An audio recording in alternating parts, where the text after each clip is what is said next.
நம்ம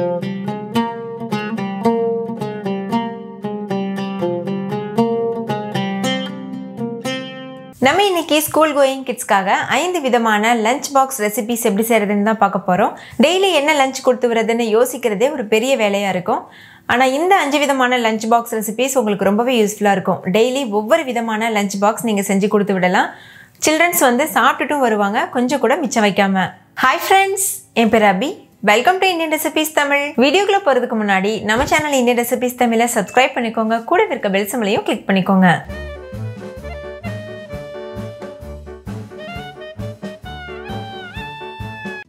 ஃபஸ்ட்டு நம்ம ஆரோக்கியமான கொத்தமல்லி சாதம் அது கூட வச்சு சாப்பிட்றதுக்கு ஸ்வீட் கார்ன் கூட்டு எப்படி செய்கிறதுன்னு பார்க்கலாம். கொத்தமல்லி சாதம் பண்ணுறதுக்கு ஒரு மிக்சி ஜாரில் ஒரு கைப்பிடி அளவு கொத்தமல்லி இலை சேர்த்துக்கோங்க. இது கூடவே 2 பச்சை மிளகாய், ஒரு கைப்பிடி அளவு பூண்டு, ஒரு சின்ன துண்டு இஞ்சி, 1 டீஸ்பூன் அளவுக்கு சீரகம் சேர்த்துக்கோங்க. நீங்கள் உங்கள் குழந்தை எந்த அளவு காரம் சாப்பிடுவாங்களோ அந்தளவுக்கு நீங்கள் பச்சை மிளகாய் சேர்த்துக்கலாம், இல்லை கம்மி பண்ணிக்கலாம். இப்போ இதை தண்ணி சேர்க்காமல் ஃபைன் பேஸ்ட்டாக அரைச்சி எடுத்துக்கோங்க. இப்போ அரைச்சி எடுத்தாச்சு. இப்போ இது ஒரு ஓரமாக இருக்கட்டும். ஒரு கடாயில் 1 டேபிள் ஸ்பூன் எண்ணெய் சேர்த்துக்கோங்க. 1 டீஸ்பூன் அளவு நெய் சேர்த்துக்கோங்க. எண்ணெய் சூடானதும் 1 டீஸ்பூன் கடுகு சேர்த்துக்கோங்க. கடுகு நல்லா பொரியட்டும். இது கூடவே ஒரு 1/4 டீஸ்பூன் உளுத்தம் பருப்பு சேர்த்துட்டு 1 டேபிள் ஸ்பூன் கடலைப்பருப்பு சேர்த்துக்கோங்க. இது எல்லாத்தையும் லோ ஃப்ளேமில் வச்சு நல்லா வறுத்துருங்க. தாளிதம் வறுபட்டதுக்கப்புறமா ஒரு கொத்து கருவேப்பிலை சேர்த்துக்கோங்க. இப்போ இதில் ஒரு 1/4 டீஸ்பூன் அளவு பெருங்காயத்தூள் சேர்த்துட்டு நல்லா மிக்ஸ் பண்ணிடுங்க.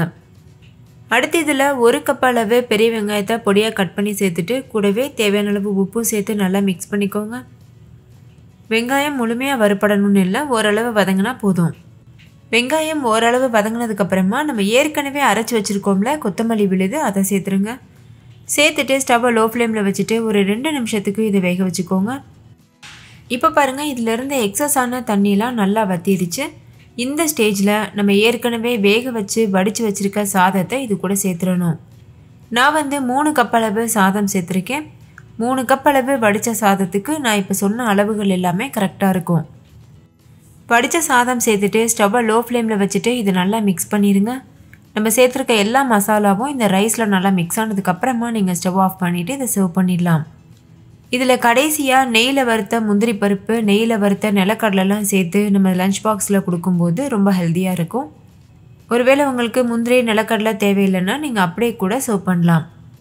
இப்போ நம்மளுக்கு ரைஸ் ரெடி ஆயிடுச்சு. ஸ்வீட் கார்ன் கூட்டு எப்படி செய்கிறதுன்னு பார்த்துடலாம். இது பண்ணுறதுக்கு ஃபஸ்ட்டு ஒரு மிக்சி ஜாரில் 1/4 கப் அளவுக்கு சின்ன வெங்காயம் சேர்த்துக்கோங்க. நீங்கள் சின்ன வெங்காயத்துக்கு பதிலாக பொடியாக கட் பண்ணின பெரிய வெங்காயம் 1/4 கப் அளவு சேர்த்துக்கலாம். இது கூடவே ஒரு கைப்பிடி அளவு பூண்டு பற்கள், ஒரு சின்ன துண்டு பட்டை, 1 டீஸ்பூன் அளவுக்கு சோம்பு, 1 டீஸ்பூன் கசகசா இதெல்லாம் சேர்த்துட்டு தேவையான அளவு தண்ணி சேர்த்து ஃபைன் பேஸ்ட்டாக அரைச்சி எடுத்துக்கோங்க. இப்போ இது ஒரு ஓரமாக இருக்கட்டும். அடுத்து ஒரு கடாய் சூடுபடுத்திட்டு அதில் 1 டேபிள் ஸ்பூன் எண்ணெய் சேர்த்துக்கோங்க. எண்ணெய் சூடானதும் கடுகு சேர்த்துட்டு கடுகு நல்லா பொரியட்டும். கடுகு பொரிஞ்சதும் இதில் சீரகம் சேர்த்துக்கோங்க. 1 டீஸ்பூன் அளவு சேர்த்துக்கோங்க. இதுவும் நல்லா பொரிஞ்சதுக்கப்புறமா நம்ம ஏற்கனவே அரைச்சி வச்சுருக்கோம்ல விழுது, அதை சேர்த்துருங்க. ஸ்டவ்வை லோ ஃப்ளேமில் வச்சுருங்க. இப்போ இது கூட தேவையான அளவு தண்ணி சேர்த்துக்கோங்க. நான் மிக்சி ஜாரில் கொஞ்சம் தண்ணி சேர்த்துருக்கேன். ஒரு 1/4 கப் அளவு தண்ணி சேர்த்தா போதும். இது கூட 1 டீஸ்பூன் அளவு மிளகாத்தூள், 1 டீஸ்பூன் மல்லித்தூள், இது கூடவே 1/4 டீஸ்பூன் மஞ்சள் தூள் சேர்த்துட்டு நல்லா கலந்துக்கோங்க. இது நம்ம குழந்தைங்களுக்கு கொடுக்கறதுனால காரம் கொஞ்சம் கம்மியாக தான் சேர்க்கணும். நல்லா மிக்ஸ் பண்ணிவிட்டு இது ஒரு கொதி வர வரைக்கும் வெயிட் பண்ணுங்கள். நல்லா கொதிக்க ஆரம்பித்ததுக்கப்புறமா வேக வச்சு வச்சுருக்க ஸ்வீட் கார்ன் சேர்த்துருங்க. நான் வந்து குக்கரில் வச்சு ஒரு 4 விசில் விட்டு வேக வச்சுட்டு அதை உரித்து வச்சுருக்கேன். இப்போ இதில் சேர்த்தாச்சு. சேர்த்ததுக்கப்புறமா நல்லா கலந்துருங்க. நீங்கள் ஸ்வீட் கார்னுக்கு பதிலாக இந்த இடத்துல ஏதாவது ஒரு பயிறு வகைகள் நீங்கள் வேக வச்சுட்டு சேர்த்துக்கலாம். அதாவது சுண்டல், காராமணி, தட்டைப்பயிறு, இது போல் எந்த பயிறு பருப்பு வகைகளை நீங்கள் வேக வச்சு சேர்த்துடலாம்.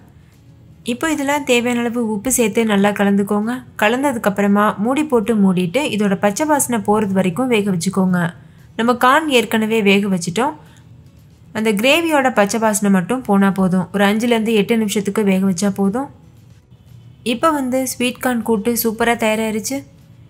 இப்போ ஸ்டவ் ஆஃப் பண்ணிவிட்டு நம்ம இதை லஞ்ச் பாக்ஸில் வச்சிடலாம். இது வந்து எல்லா வெரைட்டி ரைஸ் கூட வச்சு சாப்பிட்றதுக்கு பக்காவான காம்பினேஷனாக இருக்கும். அதே மாதிரி சாம்பார் சாதம், தயிர் சாதம், இந்த மாதிரி ரெசிபீஸ்க்கும் சைடிஷாக வச்சு சாப்பிடும்போது பக்காவாக இருக்கும். கொத்தமல்லி சாதம் அது கூட வச்சு சாப்பிட்றதுக்கு ஸ்வீட் கார்ன் கூட்டு ரொம்பவே ருசியாக இருக்கும். குழந்தைங்க வந்து டிஃபன் பாக்ஸ் காலி பண்ணி கொண்டு வருவாங்க, அவ்வளோ டேஸ்டியாக இருக்கும். இது கூடவே தோல் சீவிட்டு கட் பண்ணின வெள்ளரிக்காய் வச்சுருக்கேன். நீங்கள் எந்த சாலட் வேணாலும் வச்சு கொடுக்கலாம். அவ்வளோதான், நம்மளுடைய ஃபஸ்ட்டு லஞ்ச் பாக்ஸ் ரெடி ஆயிடுச்சு. அடுத்தது தேங்காய் சாதம் அது கூட வச்சு சாப்பிட்றதுக்கு சிம்பிளான பன்னீர் கீ ரோஸ்ட் எப்படி செய்கிறதுன்னு பார்க்கலாம். ஃபஸ்ட்டு தேங்காய் சாதம் பண்ணுறதுக்கு ஒரு கடாயில் 1 டீஸ்பூன் எண்ணெய் 1 டீஸ்பூன் நெய் சேர்த்துக்கோங்க.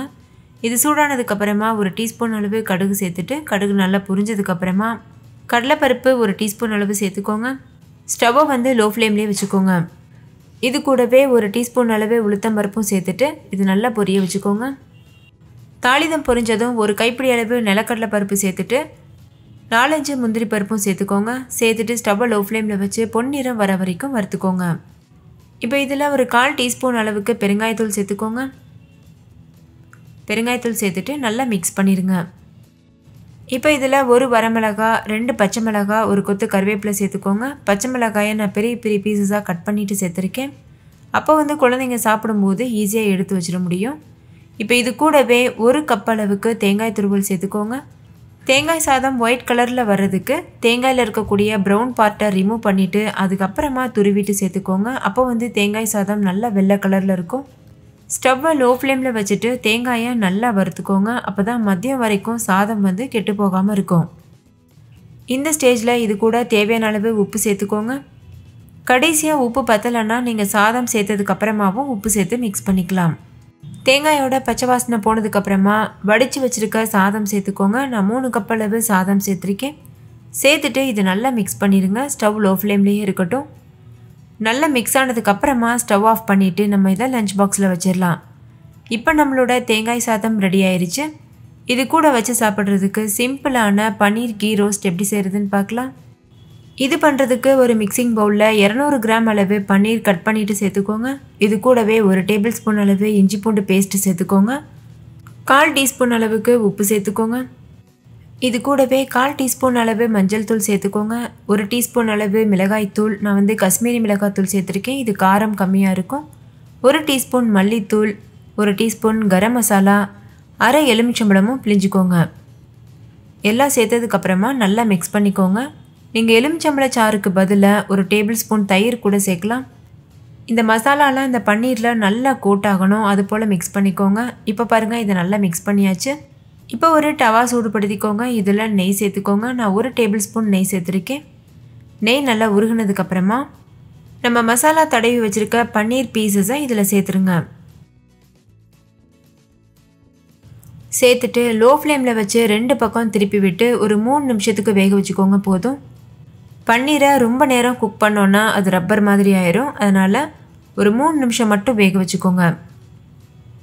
நீங்கள் நெய்க்கு பதிலாக பட்டர் கூட யூஸ் பண்ணலாம். இது நல்ல ஒரு ப்ரோட்டீன் ரிச்சான வந்து சைடிஷாக இருக்கும். இப்போ வந்து பன்னீர் 2 பக்கமும் வெந்துருச்சு. இதை நம்ம லஞ்ச் பாக்ஸில் வச்சிடலாம். பாருங்கள், எவ்வளோ சிம்பிளான ஹெல்த்தியான ஒரு சைடிஷ் தயார் பண்ணிட்டோம். தேங்காய் சாதத்து கூட மட்டும் இல்லை, எல்லா வெரைட்டி ரைஸ் கூடவும் இந்த சிம்பிளான பன்னீர் ஃப்ரை சூப்பராக இருக்கும்.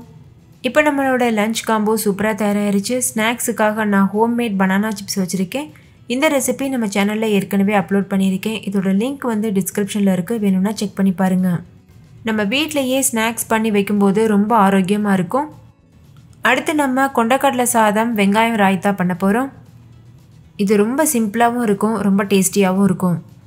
இது பண்ணுறதுக்கு ஒரு கடாயில் 1 டேபிள் ஸ்பூன் எண்ணெய் 1 டேபிள் ஸ்பூன் நெய் சேர்த்துக்கோங்க. இது கூடவே ஒரு துண்டு பட்டை சேர்த்துக்கோங்க. இப்போ இதில் 1 டீஸ்பூன் அளவு சோம்பு சேர்த்துட்டு சோம்பு பொரிஞ்சதுக்கப்புறமா ஒரு பெரிய சைஸ் வெங்காயத்தை பொடியாக அரிஞ்சு சேர்த்துக்கோங்க. கூடவே ஒரு கொத்து கருவேப்பிலை, 2-3 பச்சை மிளகாய், 1 கைப்பிடி அளவு பூண்டு இதெல்லாம் சேர்த்துக்கோங்க. பச்சை மிளகாவை 2-3 கிள்ளிட்டு சேர்த்துக்கோங்க. இப்போ இது எல்லாத்தையும் சேர்த்து நல்லா வதக்கிடுங்க. ஸ்டவ்வை மீடியம் ஃப்ளேமில் வச்சுக்கோங்க.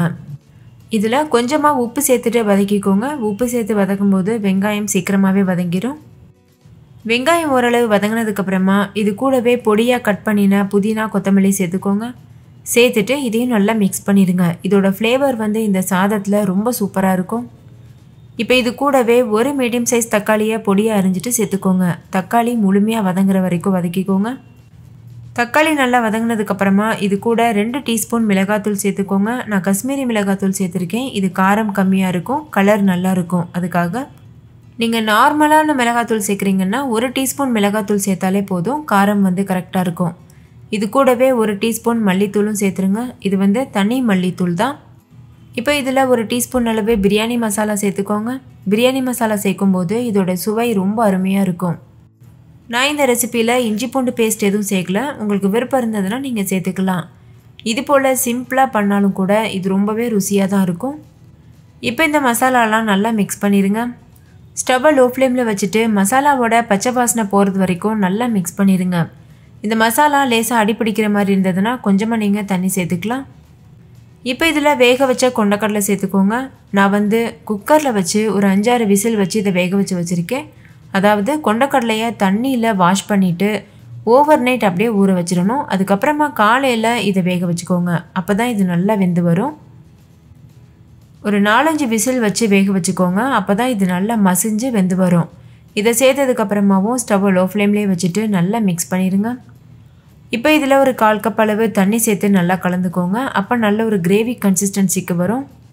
நான் இதில் வெள்ளை கொண்டக்கடலை சேர்த்துருக்கேன். நீங்கள் இதுக்கு பதிலாக கருப்பு கொண்டக்கடலை கூட யூஸ் பண்ணலாம். ஆனால் நல்லா வேக வச்சுட்டு சேர்த்துருங்க. அப்போ தான் குழந்தைங்களுக்கு ஒழுங்காக டைஜஸ்ட் ஆகும். நம்ம கையில் நசுக்கி பார்த்தோம்னா நல்லா முழுமையாக ரொம்ப சாஃப்டாக நசியணும். அந்தளவுக்கு நல்லா வேக வச்சுட்டு தான் சேர்க்கணும். இப்போ மசாலாலாம் நல்லா மிக்ஸ் ஆயிடுச்சு. இந்த ஸ்டேஜில் வேக வச்ச ரைஸ் வந்து சேர்த்துக்கோங்க. நான் 3 கப் அளவு ரைஸ் சேர்த்துருக்கேன். நான் இதில் காமிச்சிருக்க எல்லா அளவுகளும் 3 பேர் தாராளமாக சாப்பிட்லாம். நீங்கள் உங்கள் வீட்டில் இருக்க ஆட்கள் பொறுத்து நீங்கள் அதிகமாகவோ குறைவாகவோ செஞ்சுக்கலாம். நம்ம சேர்த்துருக்க மசாலாலாம் சாதத்தில் நல்லா ஒட்டுறது அளவுக்கு நல்லா மிக்ஸ் பண்ணிவிட்டு ஃபைனலாக இது கூட கட் பண்ணின கொத்தமல்லி இலை சேர்த்து மிக்ஸ் பண்ணிடுங்க. அவ்வளோதான், ரொம்ப ஹெல்த்தியான டேஸ்டியான கொண்டக்கடலை சாதம் தயாராகிருச்சு. இது கூட நீங்கள் சிம்பிளான வெங்காய ராய்த்தா வச்சு சர்வ் பண்ணலாம். ரொம்பவே சுவையாக இருக்கும். புளிக்காத தயிரில் நீள்வாக்கில் கட் பண்ணின வெங்காயத்தை சேர்த்து கொஞ்சமாக உப்பு சேர்த்து மிக்ஸ் பண்ணிவிட்டு ராய்த்தா தயார் பண்ணிக்கோங்க. அவ்வளோதான், அடுத்த லஞ்ச் காம்போவும் சூப்பராக தயாராகிருச்சு. ஸ்நாக்ஸ் நான் இன்றைக்கி தனியாக பேக் பண்ணியிருக்கேன். கொஞ்சம் பாதாம், 2 பேரிச்சம்பழம், 1 கைப்பிடி அளவு உப்புக்கடலை வந்து இந்த கருப்பு கொண்டக்கடலை இருக்குல்ல, அதை வச்சு நான் வீட்டிலையே ரோஸ்ட் பண்ணியிருக்கேன். அந்த ரெசிபி நம்ம சேனலில் இருக்குது. வீடியோக்கு கீழே இருக்க டிஸ்கிரிப்ஷன் பாக்ஸில் அதோட லிங்க்கும் இருக்குது. வேணும்னா செக் பண்ணி பாருங்கள். இது ரொம்பவே ஹெல்த்தியாக இருக்கும், ரொம்ப டேஸ்டியாகவும் ஃபில்லிங்காகவும் இருக்கும். நீங்கள் உங்களுக்கு விருப்பமான நட்ஸ் கொடுக்கலாம். அதே மாதிரி ஃப்ரூட்ஸ் கூட கட் பண்ணி சர்வ் பண்ணலாம். அவ்வளோதான், அடுத்த லஞ்ச் பாக்ஸும் சூப்பராக தயாராகிருச்சு. அடுத்த லஞ்ச் காம்போ சாஃப்டான சப்பாத்தி, அது கூட சுரக்காய் கடலைப்பருப்பு குழம்பு.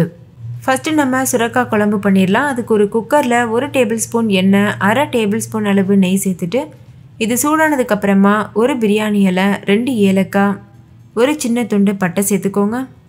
1 டீஸ்பூன் அளவு சீரகம் சேர்த்துட்டு 1/4 டீஸ்பூன் அளவு பெருங்காயத்தூளும் சேர்த்துக்கோங்க. இது கூடவே 1 கப் அளவு பொடியாக கட் பண்ணின வெங்காயம் சேர்த்துக்கோங்க. ஸ்டவ்வை மீடியம் ஃப்ளேமில் வச்சுட்டு இது நல்லா வதக்கிக்கோங்க. இது கூட 1/4 டீஸ்பூன் அளவு உப்பும் சேர்த்துட்டு நல்லா மிக்ஸ் பண்ணிடுங்க. உப்பு சேர்த்து வதக்கும் போது வெங்காயம் முழுமையாக வதங்கிடும். நீங்கள் இந்த ரெசிபி சுரைக்காயில் தான் பண்ணியிருக்கீங்கன்னு கூட கண்டுபிடிக்க முடியாது, அவ்வளோ டேஸ்டியாக இருக்கும். சுரைக்காய் பிடிக்காத குழந்தைங்க கூட கேட்டு வாங்கி சாப்பிடுவாங்க. இப்போ இது கூட இஞ்சி, பூண்டு, பச்சை மிளகாய் இதெல்லாம் சேர்த்து அரைச்ச விழுது சேர்த்துருக்கேன் 1 டேபிள் ஸ்பூன் அளவுக்கு. நீங்கள் பச்சை மிளகாயை ஸ்கிப் பண்ணிவிட்டு நார்மலான இஞ்சி பூண்டு விழுது கூட 1 டேபிள் ஸ்பூன் சேர்க்கலாம். இஞ்சி பூண்டு பச்சை வாசனை போனதுக்கப்புறமா 1 சின்ன சைஸ் அளவு தக்காளியை பொடியாக அரைஞ்சிட்டு சேர்த்துக்கோங்க. இதையும் நல்லா மிக்ஸ் பண்ணிடுங்க. தக்காளி வந்து முழுமையாக வதங்கணும்னு அவசியம் இல்லை, ஓரளவு வதங்கினா போதும். இப்போ இதில் 1 டீஸ்பூன் மிளகாத்தூள், 1 டீஸ்பூன் மல்லித்தூள், 1 டீஸ்பூன் கரம் மசாலா சேர்த்துட்டு 1/4 டீஸ்பூன் மஞ்சள் தூளும் சேர்த்துக்கோங்க. சேர்த்து நல்லா மிக்ஸ் பண்ணிடுங்க. ஸ்டவ்வை லோ ஃப்ளேமில் வச்சுக்கோங்க. அப்போ தான் மசாலாஸ் வந்து கரிஞ்சு போகாமல் இருக்கும். மசாலாவோட பச்சை வாசனை போகிறது வரைக்கும் நல்லா வதக்கிக்கோங்க. இப்போ இதில் தோல் சீவிட்டு கட் பண்ணின சுரைக்காய் சேர்த்துருக்கேன். இது 200 கிராம் அளவு சுரைக்காய் இருக்கும். இது கூடவே 1/4 கப் அளவு கடலைப்பருப்பை தண்ணியில் ஊற வச்சுட்டு தண்ணியை வடிச்சிட்டு சேர்த்துருக்கேன். நம்ம காலையில் லஞ்ச் பாக்ஸ் வந்து தயார் பண்ணுவோம்ல, அப்போ முன்னாடி நாளே நீங்கள் கடலைப்பருப்பை ஊற வச்சுட்டு ஃப்ரிட்ஜில் எடுத்து வச்சுருங்க. அதை மறுநாள் காலையில் வடிச்சிட்டு இது போல் சேர்த்துடலாம். இப்போ இது எல்லாத்தையும் சேர்த்து நல்லா மிக்ஸ் பண்ணிடுங்க. இப்போ இதில் 1 கப் அளவு தண்ணி சேர்த்துக்கோங்க. நீங்கள் உங்களுக்கு எந்த அளவு கிரேவி தேவையோ அந்த அளவுக்கு தண்ணி சேர்த்துக்கலாம். நல்லா மிக்ஸ் பண்ணதுக்கு அப்புறமா குக்கர் மூடி போட்டு மூடிட்டு ஹை ஃப்ளேமில் வச்சு 4 விசில் வரைக்கும் வச்சுட்டு ஸ்டவ் ஆஃப் பண்ணிடுங்க. ப்ரெஷர் தானாக ரிலீஸ் ஆனதுக்கப்புறமா நம்ம இந்த கிரேவியை வந்து சர்வ் பண்ணிடலாம். நம்ம இது சொரைக்காய் வச்சு பண்ணியிருக்கோம். கிரேவி எப்படி இருக்கும்னு நீங்கள் நினைக்கவே வேண்டாம். இது ரொம்பவே டேஸ்ட்டாக இருக்கும். முக்கியமாக சப்பாத்தி கூட வச்சு சாப்பிட்றதுக்கு பக்காவான சைடிஷாக இருக்கும். இப்போ குக்கர் மூடி போட்டு மூடியாச்சு. 4 விசில் வந்துட்டு ப்ரெஷர் தானாக ரிலீஸ் ஆகியிருக்கு. இப்போ ஓப்பன் பண்ணி பார்க்கலாம். நீங்களே பாருங்கள், நல்லா கமக்கிற கிரேவி சூப்பராக தயாராக இருக்குது. இதை ஒரு டைம் நல்லா மிக்ஸ் பண்ணிடுங்க. மிக்ஸ் பண்ணிவிட்டு நம்ம இதை லஞ்ச் பாக்ஸில் சர்வ் பண்ணிடலாம். அடுத்து நம்ம சாஃப்டான சப்பாத்தி பண்ணுறதுக்கு மாவு பிசையணும். அதுக்கு ஒரு மிக்சிங் பவுலில் 1 கப் அளவு கோதுமை மாவு சேர்த்துக்கோங்க. கூடவே தேவையான அளவு உப்பு சேர்த்துட்டு நல்லா மிக்ஸ் பண்ணிடுங்க. நான் ஒரு 1/4 டீஸ்பூன் அளவு உப்பு சேர்த்துருக்கேன். நான் இதை தண்ணி சேர்த்து மிக்ஸ் பண்ண போகிறதில்ல, பால் சேர்த்து மிக்ஸ் பண்ண போகிறேன். காய்ச்சி ஆற வச்ச பால். குழந்தைங்க பால் குடிக்க அடம் பிடிக்கிறாங்கன்னா நீங்கள் இது போல் சப்பாத்தி மாவில் சேர்த்து மிக்ஸ் பண்ணிவிட்டு கொடுத்துடலாம். இது போல் பண்ணும்போது சப்பாத்தியும் நல்லா சாஃப்டாக வரும். மதியம் வரைக்கும் நல்லா சாஃப்டாகவே இருக்கும். அதே மாதிரி பாலோட சத்து வந்து குழந்தைங்களுக்கு போய் சேர்ந்த மாதிரியும் இருக்கும். இதுக்கப்புறம் தேவைப்பட்டதுன்னா நீங்கள் கொஞ்சமாக தண்ணி அப்படி இல்லைன்னா காய்ச்சி ஆற வச்ச பால் கூட சேர்த்துட்டு சாஃப்டான மாவு பக்குவத்துக்கு பிசைஞ்சு எடுத்துக்கோங்க. இப்போ நம்ம சாஃப்டான மாவு பதத்துக்கு பிசைஞ்சாச்சு. இந்த அளவுக்கு சாஃப்டாக இருக்கணும். இதை நீங்கள் ஊற வைக்கணும்னு கூட அவசியம் இல்லை. அப்படியே நீங்கள் சப்பாத்தி செய்ய ஆரம்பிச்சிடலாம். கண்டிப்பாக ரொம்ப சாஃப்டாக வரும். இது பண்ணுறதுக்கு பூரி கட்டையில் கொஞ்சமாக கோதுமை மாவு சேர்த்துக்கோங்க. நம்ம ஏற்கனவே பிசைஞ்ச மாவில் இருந்து ஒரு சின்ன உருண்டை மட்டும் எடுத்துகிட்டு இது போல் நல்லா உருட்டிட்டு தட்டிட்டு இந்த மாதிரி வச்சுருங்க. நார்மலாக எப்படி நீங்கள் சப்பாத்திக்கு திரட்டுவீங்களோ அது போல் திரட்டிக்கோங்க. 2 பக்கம் மாவு அப்ளை பண்ணிவிட்டு திரட்டிக்கோங்க. இப்போ நம்ம சப்பாத்திக்கு மாவு திரட்டியாச்சு. முடிஞ்சளவு ரவுண்ட் ஷேப்பில் திரட்ட பாருங்கள். அப்போ தான் பார்க்குறதுக்கும் அழகாக இருக்கும், பெர்ஃபெக்டாகவும் இருக்கும். இப்போ வந்து ஒரு தோசை டவா சூடுபடுத்திடுங்க. நான் இன்றைக்கி நெய் சப்பாத்தி தான் பண்ண போகிறேன். அப்போ தான் மதியம் வரைக்கும் நல்லா சாஃப்டாக இருக்கும். கல் நல்லா சூடானதுக்கப்புறமா நம்ம திரட்டி வச்சுருக்க மாவை இதில் சேர்த்துட்டு 2 பக்கம் திருப்பி விட்டு கலர் சேஞ்ச் ஆனதுக்கப்புறமா கடைசியாக இதில் நெய் தடவிட்டு வெளியில் எடுத்துருங்க. இப்போ சப்பாத்தி நல்லா வெந்துருச்சு. நான் கடைசியாக இதில் கொஞ்சமாக நெய் அப்ளை பண்ணிவிட்டு நான் வெளியில் எடுத்துகிட்டு போகிறேன். அவ்வளோதான், சாஃப்டான சப்பாத்தி சூப்பராக தயாராகிருச்சு. இதே போல் மீதி இருக்க எல்லா மாவுலையும் நம்ம சப்பாத்தி செஞ்சு வெளியில் எடுத்துடலாம். அவ்வளோதான், நம்மளுக்கு சொரைக்காய் கிரேவி சாஃப்டான சப்பாத்தி ரெண்டுமே தயாராகிருச்சு. நம்ம லஞ்ச் பாக்ஸில் இதை சர்வ் பண்ணிடலாம். சப்பாத்தியை இது போல் ஃபோல்டு பண்ணிவிட்டு வச்சுக்கோங்க. ட்ரையாங்கிள் ஷேப்க்கு பாருங்கள், இந்த மாதிரி. இதே மெத்தடில் பண்ணுங்கள். மதியம் வரைக்கும் கூட சப்பாத்தி காஞ்சி போகாமல் நல்லா சாஃப்டாக இருக்கும். டெய்லி நம்ம ரைஸே கொடுத்து வரதுக்கு பதிலாக 1-2 நாளைக்கு இது போல் சப்பாத்தி கொடுத்து விட்டோம்னா நல்ல ஆரோக்கியமாகவும் வெரைட்டியாக சாப்பிட்ட மாதிரியும் இருக்கும். அதே போல் போர் அடிக்காமவும் இருக்கும். இந்த காம்போ ரொம்பவே டேஸ்டியாக இருக்கும். ஸோ கண்டிப்பாக ட்ரை பண்ணுங்கள். ஸ்நாக்ஸுக்கு வீட்டில் செஞ்ச முறுக்கு, அது கூடவே வீட்டில் செஞ்ச வாழைப்பழ சிப்ஸும் வச்சுருக்கேன். இந்த 2 ரெசிபியும் நம்ம சேனலில் இருக்குது. கண்டிப்பாக செக் பண்ணி பாருங்கள். நீங்கள் உங்களுக்கு விருப்பமான நட்ஸ் கூட ஸ்நாக்ஸில் வைக்கலாம். அப்படி இல்லைன்னா ஃப்ரூட்ஸு, வெஜ்ஜு சாலட் இது மாதிரி கூட வச்சு விடலாம். அடுத்த லஞ்ச் காம்போ வந்து பிளெயின் பராட்டா, அது கூடவே டேஸ்டியான ஹெல்த்தியான ஆலு பிண்டி எப்படி செய்கிறதுன்னு பார்க்க போகிறோம். நம்ம வெண்டைக்காவை தனியாக கொடுத்தோன்னா கூட குழந்தைங்க சாப்பிட மாட்டாங்க. ஆனால் இது போல் உருளைக்கிழங்கு கூட வச்சு செஞ்சு தரும்போது டேஸ்ட் ரொம்ப சூப்பராக இருக்கும். கண்டிப்பாக சாப்பிட்ருவாங்க. ஃபஸ்ட்டு ஆலு பிண்டி பண்ணுறதுக்கு ஒரு கடாயில் 1.5 டேபிள் ஸ்பூன் எண்ணெய் சேர்த்துக்கோங்க. எண்ணெய் சூடானதும் 1 டீஸ்பூன் கடுகு சேர்த்து நல்லா பொரிய விடுங்க. கடுகு பொரிஞ்சதுக்கப்புறமா கொஞ்சமாக உளுத்தம்பருப்பு சேர்த்துக்கோங்க. இது கூடவே 1 டீஸ்பூன் சீரகம் சேர்த்துக்கோங்க. சீரகம் நல்லா பொரியட்டும். இப்போ இது கூட 1/4 டீஸ்பூன் அளவு பெருங்காயத்தூள் சேர்த்துக்கோங்க. அடுத்து இதில் 2 பச்சை மிளகாய், 3 பல் பூண்டு சின்ன சின்னதாக கட் பண்ணிவிட்டு சேர்த்துருக்கேன். பச்சை மிளகாவை பெரிய பெரிய பீசஸாக கட் பண்ணி சேர்த்துக்கோங்க. அப்போ தான் குழந்தைங்க சாப்பிடும்போது எடுத்து வைக்கிறதுக்கு ஈஸியாக இருக்கும். இது கூடவே 1 பெரிய சைஸ் வெங்காயத்தை நீள்வாக்கில் அரிஞ்சிட்டு சேர்த்துக்கோங்க. வெங்காயம் ஓரளவு வதங்குறது வரைக்கும் வதக்கிக்கோங்க. வெங்காயம் வதங்கினதுக்கப்புறமா தோல் சீவிட்டு கட் பண்ணி வச்சுருக்க உருளைக்கிழங்கு சேர்த்துக்கோங்க. நான் 2 மீடியம் சைஸ் அளவு உருளைக்கிழங்கு எடுத்து தோல் சீவி கட் பண்ணி வச்சுருக்கேன். கட் பண்ணதுக்கப்புறமா தண்ணியில் போட்டு நல்லா வாஷ் பண்ணிவிட்டு தண்ணியை வடிகட்டிட்டு இது போல் சேர்த்துருங்க. ஸ்டவ்வை வந்து மீடியம் ஃப்ளேம்லேயே வச்சுக்கோங்க. இப்போ இதில் 1/4 டீஸ்பூன் மஞ்சள் தூள், 1/4 டீஸ்பூன் உப்பு சேர்த்துக்கோங்க. உப்பு மஞ்சள் தூள் சேர்த்து வதக்கும் போது உருளைக்கிழங்கு சீக்கிரமாகவே வதங்கிடும். உருளைக்கிழங்கு நல்லா வதங்கணும். முழுமையாக அந்த எண்ணெயிலேயே வதக்கிக்கோங்க, கொஞ்சம் கூட தண்ணி சேர்க்காம. மூடி போட்டு மூடிட்டு இது முழுமையாக வேகிறது அளவுக்கு வேக வச்சுக்கோங்க. இடையில கலந்துக்கோங்க. இப்போ பாருங்கள் உருளைக்கிழங்குகள் நல்லாவே வெந்திருக்கு. ஒரு 80% நல்லா வெந்திருக்கு. அடுத்து நம்ம வெண்டைக்காயும் சேர்த்து வதக்கும் போது அப்பையும் இது நல்லா வேகும். அதனால் ஒரு 80% மட்டும் இதை குக் பண்ணி எடுத்துக்கோங்க. இந்த ஸ்டேஜில் கட் பண்ணி வச்சுருக்க வெண்டைக்காய் சேர்த்துக்கோங்க. வெண்டைக்காயில் கொஞ்சம் கூட தண்ணி இருக்கக்கூடாது. வெண்டைக்காயை வாஷ் பண்ணிவிட்டு நல்லா ட்ரை பண்ணிவிட்டு அதுக்கப்புறமா ஒரு 1 இன்ச் அளவு சைஸில் இது போல் கட் பண்ணிவிட்டு சேர்த்துருங்க. நான் ஒரு 1/4 கிலோ அளவு வெண்டைக்காயை இது போல் கட் பண்ணி சேர்த்துருக்கேன். நம்ம ஆரம்பத்தில் உருளைக்கிழங்குக்காக உப்பு சேர்த்துருந்தோம். ஸோ இந்த டைமில் ஒரு 1/4 டீஸ்பூன் அளவு உப்பு சேர்த்துட்டு இது கூடவே மசாலா பொருட்களும் சேர்த்துருங்க. இதில் மிளகாத்தூள் மல்லித்தூள்லாம் சேர்க்கும்போது டேஸ்ட் இன்னுமே ரொம்ப சூப்பராக இருக்கும். நான் 1 டீஸ்பூன் அளவு காஷ்மீரி மிளகாத்தூள் சேர்த்துருக்கேன். 1 டீஸ்பூன் மல்லித்தூள் சேர்த்துக்கோங்க. இப்போ இதை நல்லா மிக்ஸ் பண்ணிடுங்க. நீங்கள் இதை பராட்டா கூட மட்டும் இல்லை, நார்மலாக தயிர் சாதம், சாம்பார் சாதம் இது போல் ரைஸ் கூட வச்சு சாப்பிட்றதுக்கும் பக்காவாக இருக்கும். வெண்டைக்காய் பிடிக்காதுன்னு சொல்கிற குழந்தைங்களுக்கு இது போல் செஞ்சு கொடுங்க. ரொம்பவே விரும்பி சாப்பிடுவாங்க. இப்போ நம்ம சேர்த்துருக்க மசாலாலாம் இந்த காயில் நல்லா படுறது அளவுக்கு நல்லா கலந்துக்கோங்க. கலந்துட்டு கொஞ்சம் கூட தண்ணி சேர்க்கக்கூடாது. நம்ம சேர்த்துருக்க எண்ணெயிலேயே தான் இந்த காய் வேக போகுது. வெண்டைக்காய் சீக்கிரமாகவே வெந்துடும். மூடி போட்டு மூடிட்டு வெண்டைக்காய் முழுமையாக வேகிற வரைக்கும் வேக வச்சுக்கோங்க. இடையில மூடி ஓப்பன் பண்ணிவிட்டு மிக்ஸ் பண்ணிவிட்டு மறுபடிக்கும் மூடி போட்டு மூடி வேக வைக்கணும். இப்போ ஒரு டைம் நம்ம நல்லா மிக்ஸ் பண்ணிவிட்டு அதுக்கப்புறமா மூடி போட்டு மூடி வேக வைக்கலாம். இடையில மூடி ஓப்பன் பண்ணி மிக்ஸ் பண்ணலன்னா இது சீக்கிரமாகவே கரிஞ்சு போகிறதுக்கு வாய்ப்பு இருக்குது. அதனால் இந்த ஸ்டெப்பை ஸ்கிப் பண்ணாமல் பண்ணணும். இப்போ வெண்டைக்காய் முழுமையாக வெந்திருக்கு. நம்மளோட ஆலு பிண்டி சூப்பராக தயாராகிருச்சு. இப்போ இது ஒரு ஓரமாக இருக்கட்டும். அடுத்து நம்ம பராட்டா ரெடி பண்ணலாம். நம்ம ஏற்கனவே சப்பாத்திக்கு மாவு பிசைஞ்சு காமிச்சிருந்தேன்ல, அதே மெத்தடில் தான் மாவு பிசையணும். நம்ம ரெடி பண்ண மாவில் இருந்து கொஞ்சமாக மாவு எடுத்து உருண்டையாக உருட்டிட்டு இது போல் தட்டி வச்சுருங்க. நான் இன்றைக்கி பிளெயின் பராட்டா பண்ண போகிறேன். நீங்கள் ஆலு பரோட்டா கூட பண்ணலாம். ஆலு பரோட்டா ரெசிபி நம்ம சேனலில் ஏற்கனவே இருக்குது, வேணும்னா செக் பண்ணி பாருங்கள். இப்போ இதை நார்மலாக நம்ம சப்பாத்திக்கு எப்படி மாவு திரட்டுவோமோ அதே போல் திரட்டிக்கோங்க. அடுத்து இதில் ஒரு 1/4 டீஸ்பூன் அளவை விட கொஞ்சம் குறைவாக இதில் நெய் சேர்த்துக்கோங்க. நெய் சேர்த்துட்டு நல்லா இதை ஸ்ப்ரெட் பண்ணிக்கோங்க ஸ்பூன் வச்சு. அதுக்கப்புறமா இது போல் மூடிடுங்க. இதுக்கு மேலவும் கொஞ்சமாக நெய் அப்ளை பண்ணிக்கோங்க. மறுபடிக்கும் இதை ஃபோல்டு பண்ணிடணும். இப்போ இதை நார்மல் சப்பாத்தி போல் திரட்ட ஆரம்பிக்கணும். இதை நீங்கள் இது போல் ட்ரையாங்கிள் ஷேப்பில் ஃபோல்டு பண்ணியும் திரட்டலாம். அப்படி இல்லைன்னா ஸ்கொயர் ஷேப்பில் ஃபோல்டு பண்ணி கூட திரட்டலாம். எது உங்களுக்கு கன்வீனியண்ட்டாக இருக்கோ அந்த மாதிரி நீங்கள் திரட்டிக்கலாம்.